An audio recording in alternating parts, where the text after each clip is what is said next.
نحمده ونصلي على رسوله الكريم أما بعد. قال الله تبارك وتعالى في القرآن المجيد والفرقان الحميد: هو الذي بعث في الأميين رسولا منهم يتلو عليهم آياته ويزكيهم ويعلمهم الكتاب والحكمة وإن كانوا من قبل لفي ضلال مبين. وقال تبارك وتعالى في موضع آخر: لقد من الله على المؤمنين اذ بعث فيهم رسولا صدق اللہ العظیم. معزز ناظرین کرام، ہم آپ کو مفتی مجاہد الحق چینل کے اوپر خوش آمدید کہتے ہیں.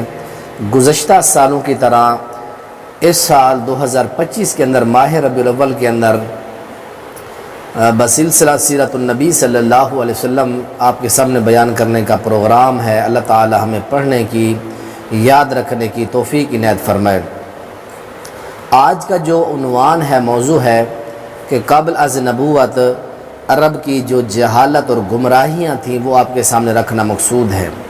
رسول معظم کی ولادت سے قبل عرب کی جو جہالتیں تھیں، گمراہیاں تھیں، وہ آپ کو بتانا مقصود ہے. حضرت عیسیٰ علیہ السلام سے لے کر اور محمد عربی صلی اللہ علیہ وسلم تک یہ درمیانی جو وقفہ اور فترہ تھا، 570 سال کے، اس میں کوئی نبی نہیں آیا. اور حالت یہ بن گئی کہ کوئی رب شناس نہ تھا، کوئی ایسا قبیلہ نہ تھا جو خالص اللہ کی پرستش کرنے والا، اللہ تعالیٰ کی عبادت کرنے والا ہو. تو حضرت عیسیٰ پیغمبر علیہ السلام نے اپنی امت کو انجیل کے ذریعے بتا دیا تھا کہ اے میری امت کے لوگو، میرے بعد ایک پیغمبر آنے والے ہیں جن کا نام ہے اسمہ احمد، ان کا نام احمد ہے. وہ میرے بعد نبی بن کے آئیں گے اور میں ان کی امت میں دوبارہ آؤں گا امتی بن کے. اور اسی طرح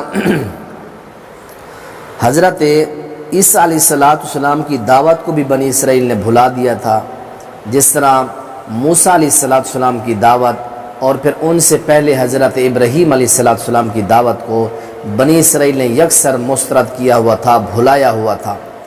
اور اللہ تعالیٰ نے ان پیغمبروں کی زبانوں سے ان کے اوپر لعنتیں کروائیں. لعن الذین کفروا من بنی اسرائیل علی لسان داؤد و عیسی بن مریم. بنی اسرائیل کے اوپر حضرت عیسیٰ اور حضرت داؤد کی زبان سے لعنتیں کریں گے. اس طرح ہمارے پیغمبر فرمایا کرتے تھے آخری ایام کے اندر اور آخری لمحات کے اندر کہ لعن اللہ الیہود والنصارى اتخذوا قبور انبیائہم مساجدا. اللہ یہود و نصارہ پر لعنت فرمائے، ان لوگوں نے انبیاء کی قبروں کو جو ہے عبادت گاہ بنا لیا ہے. تو اسی طرح عرب کی جو اخلاقی حالت تھی وہ یہ تھی کہ ایک عورت جو تھی کئی شوہر رکھا کرتی تھی، اور شراب پینا ان لوگوں کی جو ہے گھٹی میں یہ چیز ڈال دی گئی تھی. اور ان کی جو دینی حالت تھی، خانہ کعبہ کئی بتوں سے بھرا ہوا تھا. اس طرح لات، منات، عزا، نائلہ، حبل، ود، سوا، یعوق یا یغوس، یعوق، نصر، یہ بتوں کے انبار تھے. بلکہ ایک ہندو مورخ تو یہ کہتا ہے کہ اتنے انسانوں کی تعداد نہ تھی جتنی اس دور کے اندر معبودوں کی، اپنے گھڑے اور تراشے ہوئے معبودوں کی تعداد انسانوں کی تعداد سے بڑھ گئی. سیاسی حالت یہ تھی اس دور کی کہ کوئی مرکزی حکومت نہیں تھی، بلکہ اکثر کا حال یہ تھا کہ ایک قبیلہ دوسرے کا دشمن تھا. اس وقت سپر پاور ایران اور روم تھے جو ظلم اور عیاشیوں کی نظیر بن چکے تھے. اور اسی طرح ان کی جو معاشی حالت تھی، عرب کا اکثر و بیشتر حصہ بنجر تھا اور ان کا جو پیشہ تھا وہ زراعت تھا. اور آپ کے جد امجد حضرت ہاشم نے قیصر روم اور کسرا ایران، نجاشی حبشہ سے اور ان کے ملکوں میں تجارت کے لیے اجازت نامے لے رکھے تھے. تو قریش کے جو سوداگر تھے، تجار حضرات تھے، سال میں 2 مرتبہ تجار قریش جو ہے عراق، عمان، فلسطین، شام، مصر، یمن، حبشہ کی طرف تجارت کے لیے وہ نکلا کرتے تھے، اور ان کو مکمل تحفظ جو ہے دیا جاتا تھا. اور ان کی معیشت کیا تھی؟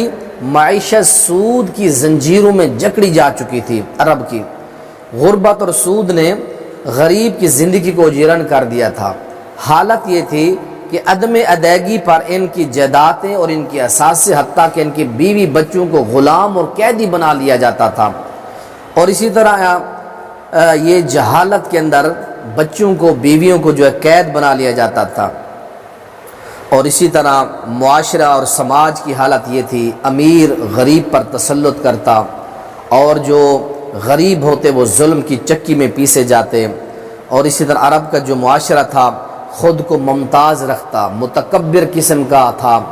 عرفات کے میدان میں کوئی امیر غریب کے ساتھ کھڑنا جو یہ گوارا نہیں کرتا تھا۔ اور اسی طرح امام بخاری رحمۃ اللہ علیہ نے بخاری کے اندر ابو رجاء الطاردی سے ایک بیان کیا ہے کہ وہ کہتے ہیں کہ ہماری حالت یہ تھی کہ ہم پتھروں کی پوجا کرتے تھے، ایک پتھر کی پوجا کرتے، جب اس سے اچھا پتھر مل جاتا اس کو چھوڑ کے پھر اگلے کی کرتے۔ اس طرح سنن دارمی شریف کے اندر ہے، سنن دارمی کے اندر یہ بھی ہے کہ جب ایک آدمی کہتا ہے کہ ہم اپنے معبود کے لیے، پتھر کے لیے، خدا کے لیے مکھن لے کے جا رہے تھے کٹورا بھر کر، اور جا کے بت کے سامنے رکھا، پھر چھپ کے میں پیچھے کھڑ کے دیکھنے لگا کہ ہمارا خدا کھاتا کیسا ہے، تو کہتے ہیں کہ میں نے مکھن کا وہ برتن رکھا، ایک کتا آیا سارا کھا کر چاٹ کر چلا گیا، تو ہمارے معبود اور خدا نے ذرا برابر بھی اس کو نقصان یا کوئی مزاحمت نہ کی۔ یہ پسپئی تھی ان لوگوں کی۔ نمرود کا حال آپ کے سامنے ہے، جو اپنے آپ کو انا ربکم الاعلی، زور و جبر کے اوپر لوگ اپنے آپ کو خدا کہلواتے۔ نمرود اپنے آپ کو خدا کہلواتا، فرعون اپنے آپ کو خدا کہلواتا، لوگ اپنے آپ کو خدا سمجھ بیٹھے تھے۔ جس طرح حضرت ابراہیم علیہ السلام نے اپنے والد ماجد سے کہا، یا ابت لم تعبد ما لا يسمع ولا يبصر ولا يغني عنك شيئا، اے میرے پیارا ابا جان، یہ جو مورتیاں ہیں، یہ جو بت ہیں، یہ آپ کو نہ فائدہ دے سکتے ہیں نہ نقصان دے سکتے ہیں، نہ دیکھ سکتے ہیں نہ سن سکتے ہیں، کچھ بھی نہیں کر سکتے۔ تو بہرکیف حضرت عیسیٰ علیہ السلام سے پہلے حضرت موسیٰ اور حضرت ابراہیم کی دعوت یہ عرب معاشرہ بھلا چکا تھا۔ کفر اور جبر، ضلالت، گمراہیاں ان لوگوں کا مقدر بن چکی تھیں، اور ان لوگوں کی جو گمراہیاں تھیں وہ آپ کے سامنے رکھتا ہوں۔ اس معاشرے کے اندر، اس دور جاہلیت کے اندر عورت کا مقام کیا تھا؟ عورت کو حقیر سمجھا جاتا تھا۔ بڑے بیٹے کا یہ حق ہوتا کہ اپنے باپ کی وفات کے بعد وہ اپنے باپ کی یعنی بیوی سے، ستیلی ماں سے نکاح کرتا تھا۔ تو جب اللہ کا قرآن آیا، شریعت محمدی آئی، اللہ تعالیٰ نے اعلان فرمایا وَلَا تَنْكِحُوا مَا نَكَحَ آبَاؤُكُم مِّنَ النِّسَاءِ، اے لوگو جن عورتوں سے تمہارے باپوں نے نکاح کیا تم ان سے نکاح نہیں کر سکتے۔ اور اس طرح اور جہالت کی گمراہی یہ تھی کہ بیٹی کے ساتھ بڑا ظلم ہوتا تھا۔ اللہ کا قرآن ہے 14واں پارہ سورہ نحل فرمایا وَإِذَا بُشِّرَ أَحَدُهُمْ بِالْأُنثَىٰ ظَلَّ وَجْهُهُ مُسْوَدًّا وَهُوَ كَظِيمٌ، جب کسی کے گھر میں بیٹی پیدا ہو جاتی، بچی پیدا ہو جاتی، لوگوں کے چہرے سیاہ ہو جاتے، غصے سے بھر جاتے کہ بیٹی کیوں پیدا ہوئی۔ يَتَوَارَىٰ مِنَ الْقَوْمِ، قوم سے منہ چھپاتے، منہ چہرہ چھپا کے رہتے، لوگ تانا دیں گے اس کے گھر میں بیٹی کیوں پیدا ہو گئی۔ یہ اس زمانے کی جہالت تھی بہت بڑی۔ اور اسی طرح اس دور کے اندر یہ ہے کہ بیٹی سے نفرت کرتے۔ اسلام آیا، اسلام نے کہا جس کو اللہ نے ایک بیٹی دی، من کانت لہو انسا فلم یعدہا ولم یہنہا ولم یؤسر ولدہا علیہا یعنی الذکور ادخلہ اللہ الجنہ، جس کو اللہ نے ایک بیٹی دی اس نے اس کے ساتھ ذلت میں سلوک نہ کیا، نہ زندہ درگور کیا، نہ بیٹی پر بیٹے کو ترجیح دی، اللہ اس سے خوش نصیب والد کو جنت میں داخل کرے گا۔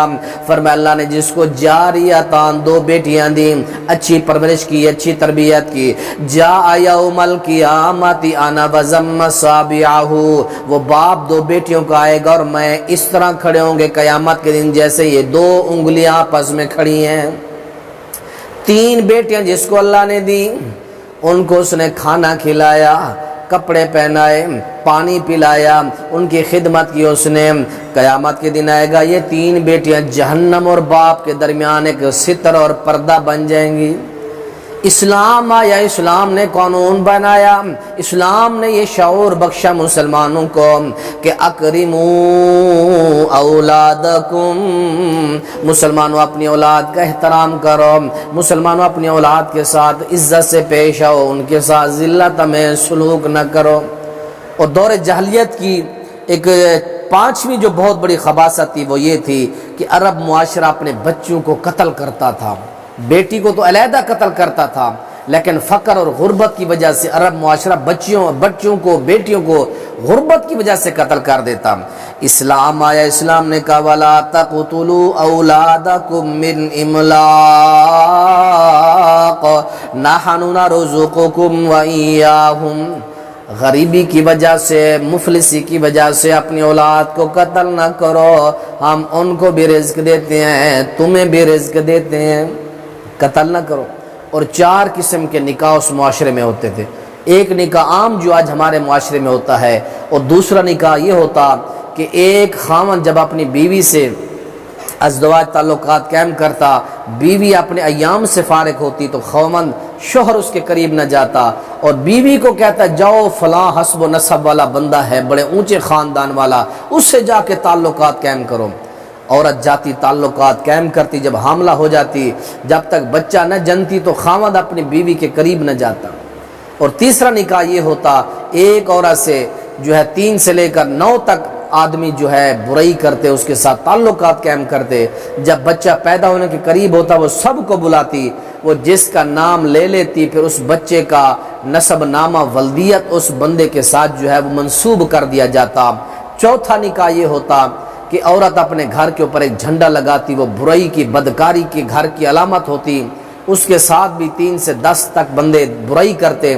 جب بچہ پیدا ہونے کے قریب ہوتا وہ عورت اعلان کرتی، وہ سارے جمع ہو جاتے، پھر ایک قیافہ شناس کو جو ہاتھوں اور پاؤں کی لکیریں دے کر نسب بتاتے ہیں، جو آپس کے اندر جو ہے تعلق ڈھونڈتے ہیں، تو وہ بلایا جاتا، جس کے ساتھ مشابہت ہوتی تو قیافہ شناس کہہ دیتا کہ اس بچے کی فلاں مرد کے ساتھ مشابہت ملتی ہے، تو پھر اس بچے کا نسب اور ولدیت اس کے ساتھ ملا دی جاتی۔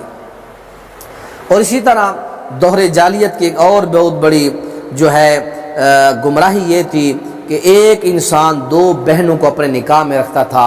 اللہ کا قرآن کہتا ہے وَأَن تَجْمَعُوا بَيْنَ الْأُخْتَيْنِ إِلَّا مَا قَدْ سَلَفَ، آج کے بعد اسلام آ گیا ہے، کوئی بندہ 2 بہنوں کو اپنے نکاح کے اندر نہیں رکھ سکتا۔ اسی طرح ایک آدمی جو 10 عورتوں کو رکھتا تھا، اسلام آیا، اسلام نے کہا صرف 4 نکاح، اس کے علاوہ آپ کوئی نکاح نہیں کر سکتے، بیک وقت 4 کر سکتے، اس سے اجازت اوپر نہیں ہے۔ اور اسی طرح اسلام نے آ کر یہ ساری گمراہیاں، یہ ساری جہالتیں اسلام نے آ کر ختم کی، اور قرآن کہتا ہے لَقَدْ مَنَّ اللَّهُ عَلَى الْمُؤْمِنِينَ إِذْ بَعَثَ فِيهِمْ رَسُولًا۔ جہالت اتنی تھی، عرب کے اندر ایک جنگ مشہور تھی جس جنگ کا نام تھا جنگ بسوس۔ یہ 2 قبیلوں کے درمیان بنو جو ہے بکر اور بنو تغلب، 2 قبیلوں کے درمیان ایک اونٹنی کی وجہ سے لڑائی ہوئی تھی، جو 40 سال تک یہ لڑائی چلی گئی تھی۔ اس قدر جہالت تھی۔ یہ الکامل فی تاریخ ابن اسیر کی جلد 1 صفحہ 312 کے اوپر جنگ بسوس کا اور جنگ داحس کا یہ تذکرہ موجود ہے۔ چھوٹی چھوٹی باتوں کے اوپر ایک جنگ داحس بھی عرب کے اندر مشہور تھی کہ ایک سردار کی اونٹنی دوسرے سردار سے آگے نکل گئی، اس بات پر بھی ایک لمبی جنگ جو ہے قائم کی گئی۔ تو یہ چند ایک دور جہالیت کی جو ہے گمراہیاں تھیں، بدعنوانیاں تھیں، جو میں نے آپ کے سامنے ذکر کر دی ہیں۔ اللہ تعالیٰ سے دعا ہے اللہ تعالیٰ ہمیں ان جہالت کے امور سے اللہ تعالیٰ محفوظ فرما کے اسلام جس کے بارے میں فرمایا اس کی رات بھی اس کے دن سے بھی روشن ہے، تو انشاءاللہ یہ سلسلہ سیرت النبی کا ہم چلائیں گے، آپ خود بھی سنیں انشاءاللہ۔ اختصار کے ساتھ ہم یہ پڑھنے کی کوشش کر رہے ہیں کہ اللہ ہمارے دلوں میں اپنے پیغمبر کی سیرت ڈال دے۔ آئندہ بھی انشاءاللہ ہم یہ پروگرام چلائیں گے۔ اللہ ہمیں اپنے پیغمبر کی سیرت پڑھنے، پڑھانے، سننے، سنانے کی اللہ تعالیٰ توفیق عنایت فرمائے۔ السلام علیکم ورحمۃ اللہ وبرکاتہ۔